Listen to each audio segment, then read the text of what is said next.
E aí, tá gostando dos relatos? Então o que você acha de deixar um like aí no vídeo, hein? Gosta dos relatos? Deixa o seu like, mesmo que seja nos cortes.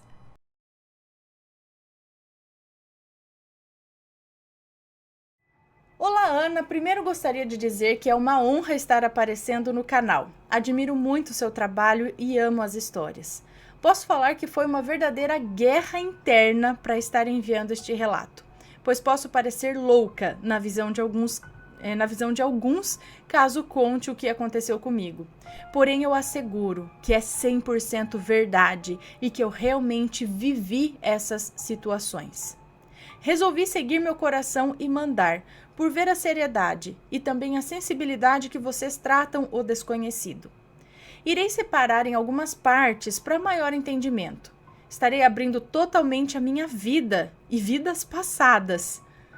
Todos os nomes, estados e endereços estarão trocados por questão de privacidade. Pode ler sem nenhuma interrupção.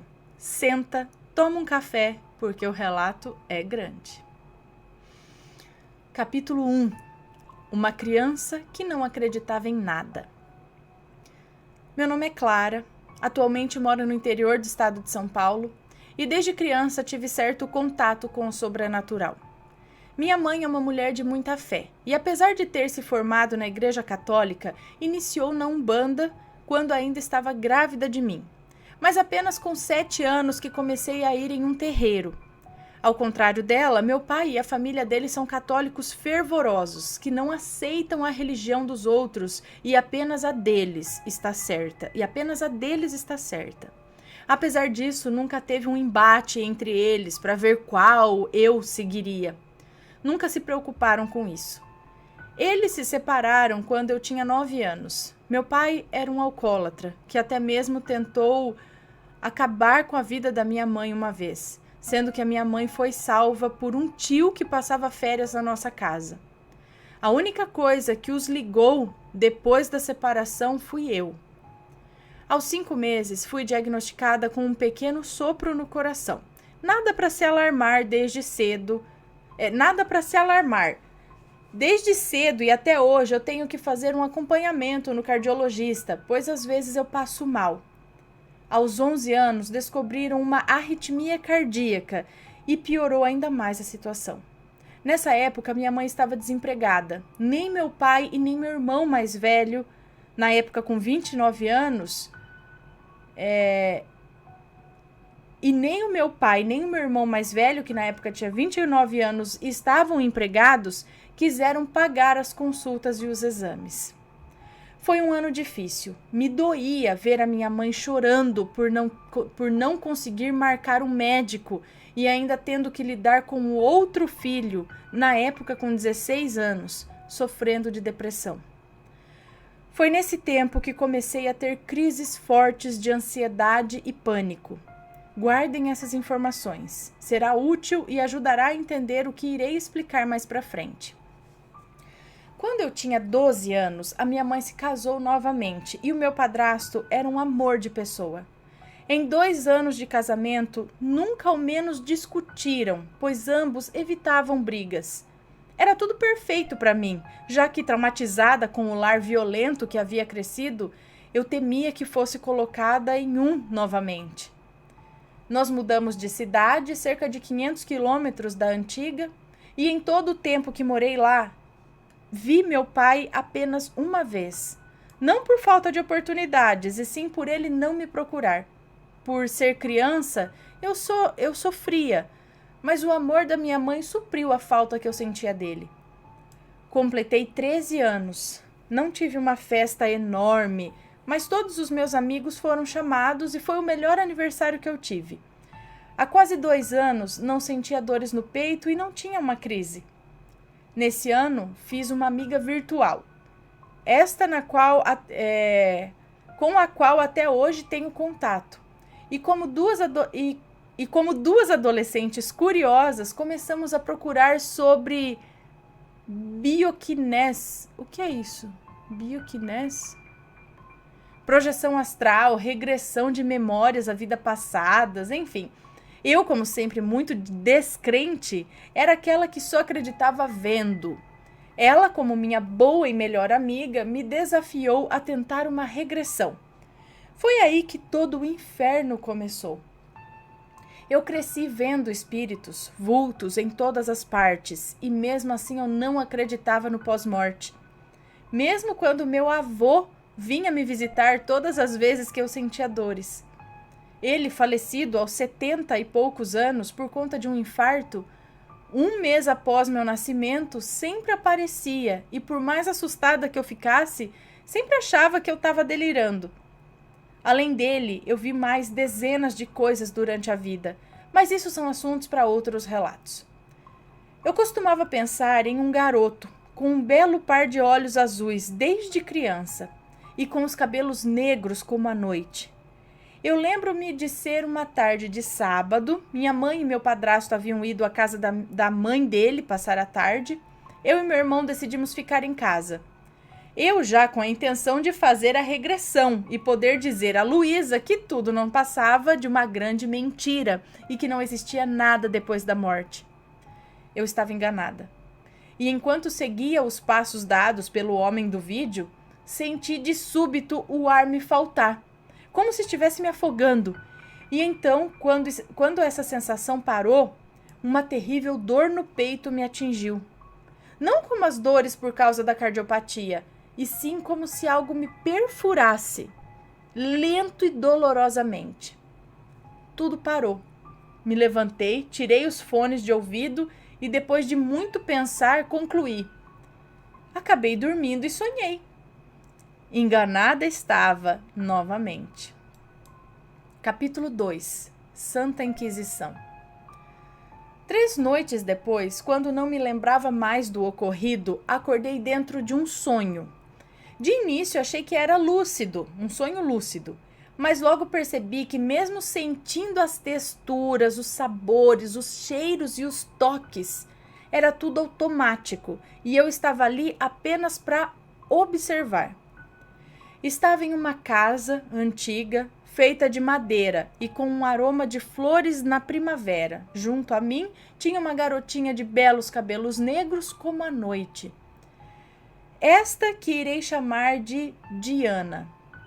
Diana tinha entre 6 e 9 anos, era agitada e por vezes a assistia correndo pela casa, brincando e dizendo estar montada em um dragão. Ou então falava que mataria um gigante. Eu lembro de ver um livro velho em cima de uma mesa e, como uma voz interior, algo me dizia que era dali que surgia a ideia de todas as suas brincadeiras. Ela me chamava de Amália e logo descobri que éramos irmãs e que nossos pais haviam morrido há alguns meses. Não sei como, parecia que Amália e nem ninguém daquele vilarejo gostava de falar sobre aquilo. Vivi apenas algumas horas aquela vida, a vida daquela camponesa. E foi um verdadeiro terror. Lembro-me como se fosse hoje. Todas aquelas memórias ainda estão vívidas na minha mente. Escutei um grito do lado de fora e agarrei a Diana. Gritava e abraçava ela, ambas chorávamos. Eu dizia para deixar-nos em paz. Enquanto homens tentavam derrubar a porta da pequena casinha de madeira. Derrubaram, e eu estava bem longe dali por ter fugido por uma das janelas traseiras, com a minha irmã pequena nos braços. E enquanto corria por entre as árvores daquela floresta que eu não conhecia, eu sentia medo de ser pega por animais e ainda mais por humanos. Eu podia escutar os urros da noite, corujas, passos, seja o que for, e o que mais me desesperava era sentir o cheiro de cinzas vindo das rochas queimadas por quem nos perseguia. Foi quando avistei uma carruagem em uma estrada que cortava pela mata, e em um ato de puro desespero implorei para quem estivesse ali dentro salvar a minha irmã. Eu sentia a dor da Amália enquanto entregava nos braços da única senhora ali dentro, a garotinha, que chorava, e pude sentir nos olhos da mulher que cuidaria dela. Estava comovida e perguntava se eu não queria ir, mas eu não podia. iriam perseguir a carruagem e pegar nós duas. Então, quando não avistava mais a casa... quando não avistava mais a casa andante, meu corpo foi carruagem? Não sei. Meu corpo foi agarrado pela escuridão ao sentir uma dor terrível na nuca. Senti uma dor na nuca e apagou, acho que é isso. Eu não me lembro bem, mas era como se eu estivesse desmaiada dentro do meu próprio sonho. Naquele momento, tudo que eu queria era sair daquele pesadelo e voltar para minha vida. Mas toda vez que eu tentava me forçar a acordar, eu continuava ali. Quando Amália abriu seus olhos, senti meus braços e pernas presos em uma coisa parecida com uma cadeira. E gritos furiosos. Mate a bruxa! Tudo o que conseguia pensar era em eu, uma bruxa? Já havia visto aquela situação nos filmes medievais e no livro de história, sabia da Santa Inquisição, mas nunca pensei que eu viveria ela na pele. Me pediam uma confissão, diziam que me poupariam de uma tortura e que a minha alma não iria cair no poço infernal. E a minha voz saía embargada e sem a minha permissão. E eu dizia, eu não sou bruxa. Não era o meu idioma, mas eu conseguia entender. Pediam para entregar a criança. Iriam matar Diana se a achassem. E após minutos, que pareceram horas, deram a sentença. Morte por afogamento. Ana, desde que eu me lembre, eu tenho pavor de água. E eu nunca me afoguei. Quando criança, eu morava em um sítio e tinha um lago atrás dele. Eu não me lembro. Uma vez que entrei, ao menos na beira dele, e molhei os pés. Até hoje eu tenho um medo absurdo de rios. Peraí. Onde eu morava quando criança, tinha um lago atrás do sítio. E eu não me lembro de nenhuma vez que entrei, ao menos na beira dele, e molhei os pés. Nunca fiz nem isso.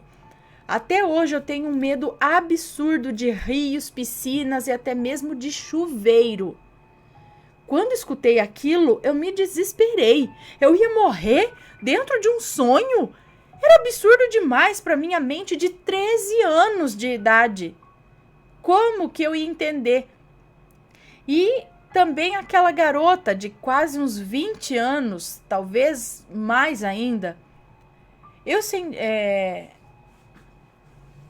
não... Era demais para minha mente de 13 anos e ainda mais talvez daquela garota de quase 20 anos. Eu sentia o desespero dela e o meu, o que deixava tudo pior. E com um instrumento que eu nunca tinha visto na vida, me afundaram naquele rio e eu senti. Eu me afoguei, me debati, ainda presa nas cordas, sentada em uma cadeira. Como já disse, eu nunca me afoguei e a sensação era idêntica à daquelas que temos depois. E a sensação era idêntica à daquelas que tempos depois escutei das pessoas que já passaram por isso, por um afogamento. E meu último pensamento antes de tudo se apagar foi: espero que Diana viva por muitos anos. E acordei com a minha mãe me chamando para ir para a escola. Era terça ou quarta-feira. E passei o dia com aquele sonho na cabeça. Pesquisei pela caça às bruxas quando cheguei em casa e descobri, depois de muita procura, a técnica de execução que haviam usado em Amália. Eu vou anexar o link aqui para você ver. Eu vou ver, tá, gente? Espera aí, só um pouquinho. É como se fosse... Era um carrinho assim, com uma madeira, como se fosse um poste. E aqui em cima um pêndulo. Não bem um pêndulo, mas quando puxava a corda aqui, levantava a cadeira com a pessoa amarrada aqui. A hora que eles soltavam a corda, a cadeira descia para dentro do rio, até a pessoa se afogar, presa ali naquela cadeira. A hora que ela terminava, eles puxavam de volta. Acredito que é isso. E aí a pessoa morta já. Então eles prendiam na cadeira, fazia Esse instrumento fazia assim, aí ela se afogava lá e depois voltava com a pessoa já afogada. Acredito que é isso. Não sei o nome disso. Tô achando coisas em outra língua aqui. Enfim, é esse daqui. E eu fiquei com aquele sonho na cabeça. Era dia 28 de abril e até hoje eu considero esse o dia que toda a minha vida mudou. Procurei por qualquer pista de Diana até as 4 da manhã. Eu estava morta de cansaço e em 2 horas eu teria de estar de pé para ir para a escola. E foi então que o segundo sonho começou. Eu só vi o mar uma vez na vida e eu corri das ondas. E por incrível que pareça, nunca gostei de ir à praia. Mas estava dentro de um sonho, em frente a uma praia, com roupas de banho e escutando um homem, o qual eu chamava de pai. Eu escutava ele dizer que não deveria sair andando por aí. Ele saiu do quarto e fui atrás. Irei chamar este meu eu de Elisa. E é assim que se inicia a minha possível segunda vida. A pior e a que me fez repensar toda a atual e em como vidas passadas interferem no presente. Capítulo 3. Noiva fugitiva. Observei a vida de Elisa por várias noites. Eu tinha sonhos seguidos de sonhos e não irei detalhar eles aqui, pois alguns são sem relevância e alguns são vergonhosos e confusos. Ana, inicialmente, a uma das melhores experiências que já tive. Não sei, não entendi aqui. Inicialmente é uma das melhores experiências que já tive e eu, que sempre tive insônia, sei lá, é uma das melhores experiências que já tive. Eu não sei, não entendi. Que sempre tive insônia, dormia horas do meu dia apenas para voltar para lá. Nem sempre eu conseguia, às vezes por estar cansada demais ou por simplesmente não ser a hora que eu deveria ver as coisas. Eu tive cerca de 35 desses sonhos durante quase 6 meses, começando em maio e terminando em novembro. Não me lembro de todos eles e irei contar apenas aqueles que agregam alguma coisa à história. Eu sabia que Elisa era órfã de mãe, uma bela mulher que morreu ao dar à luz a uma segunda criança, que se foi junto a ela. Seu pai, Charlie, havia se casado novamente com a carrasca que chamarei de Nádia. E por fim sua família havia ganhado mais um membro nesse segundo casamento, Arthur, que tinha 7 anos quando desapareceu misteriosamente no verão de 1937. A família ficou desolada e nunca mais encontraram o garoto, que tinha cabelos ruivos e sardas pelo rosto, como a irmã o descrevia. Charlie fazia parte de alguma patente do exército alemão. O pai. Charlie fazia parte de alguma patente do exército alemão, alta, porém não me recordo qual e nem tenho tanto entendimento sobre para dar tanta certeza. Nádia logo lhe arrumou um casamento. Quando a garotinha tinha seus 17 anos ou menos, apenas porque dizia que queria estar longe dela o mais rápido possível. E por mais que o jovem, que chamaremos de Thomas, fosse belo, forte e herdeiro de um ricaço, Elisa nutria uma paixão infantil por Adrian, que era um dos empregados de seu pai. Charlie o tratava como um filho. Era 2 anos mais velho que a menina e fora criado dentro do casarão. Mas desde o desaparecimento de Arthur, afastou-se para respeitar o luto de Nádia e dizer que não estava querendo tomar o posto do filho que ela ainda tinha esperanças de encontrar. Eu tenho quase certeza que ele nunca mais apareceu diante de seus olhos. Elisa tinha um terrível medo de água.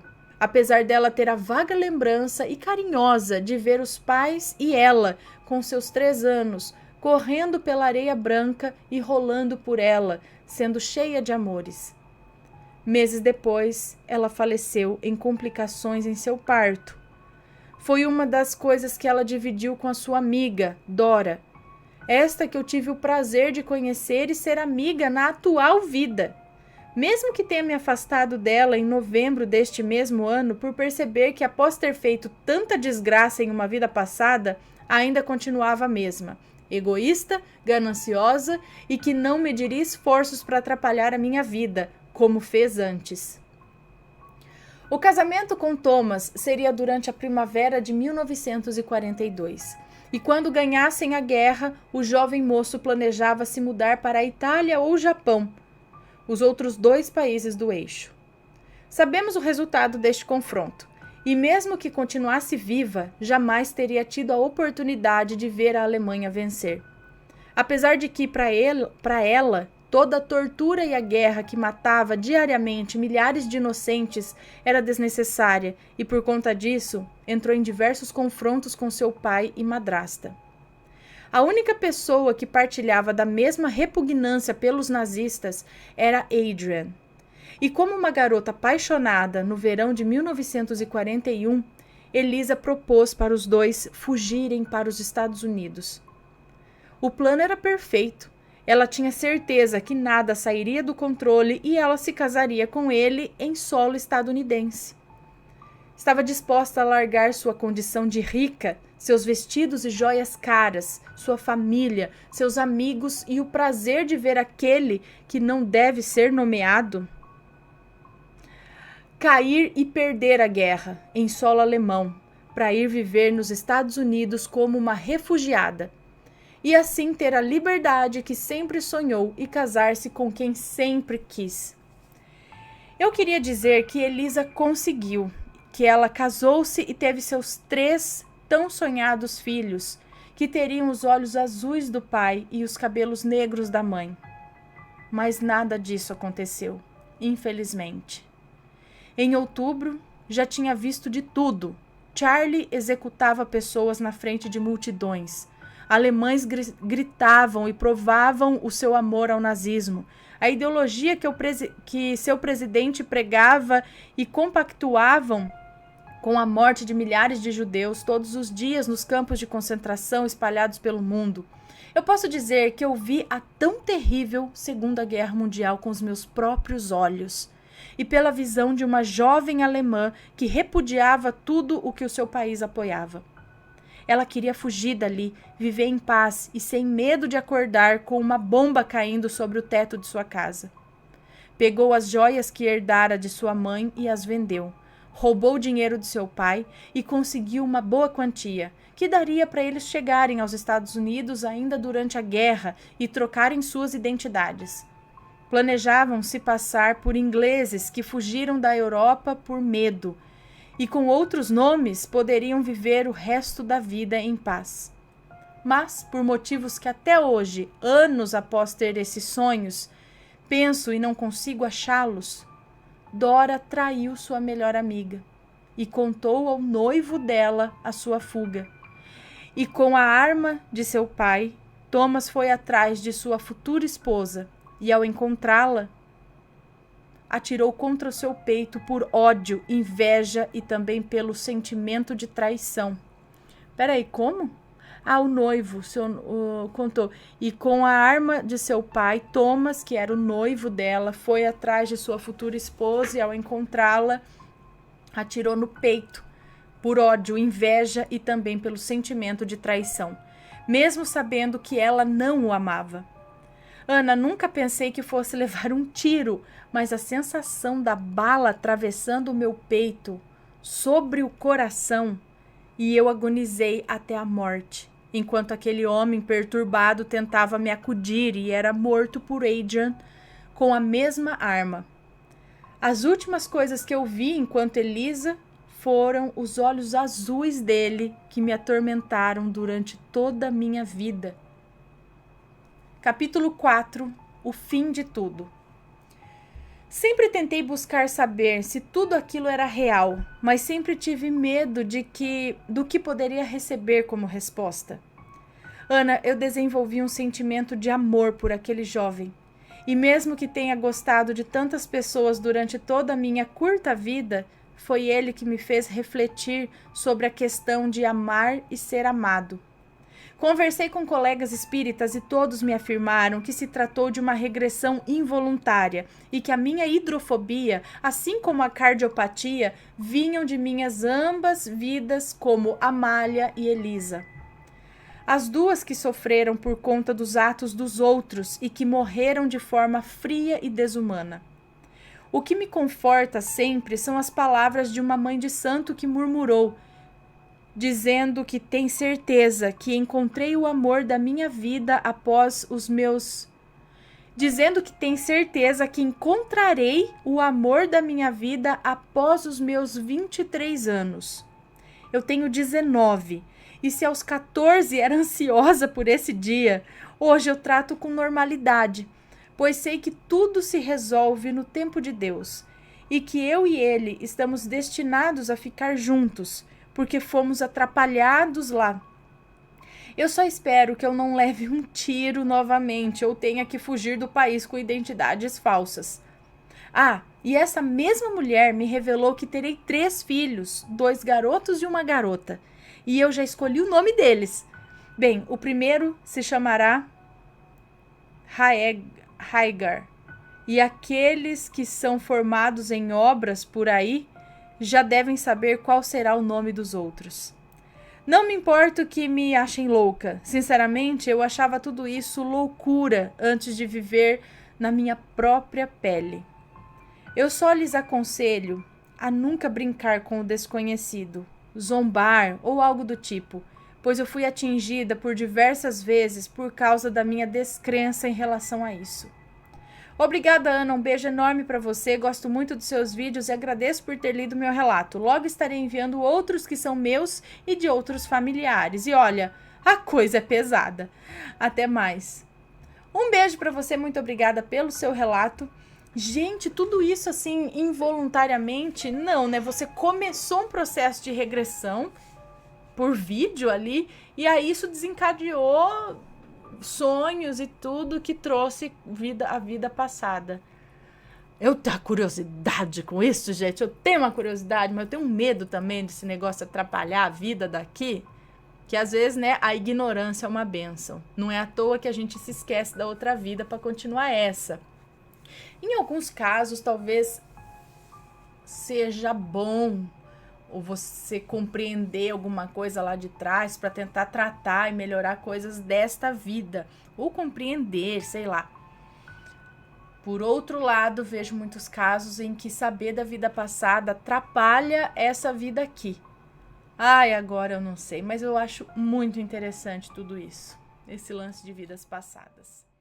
Me conta, gostou do relato? Então o que você acha de deixar um comentário aqui embaixo, sempre com respeito, por favor, além do like, é claro.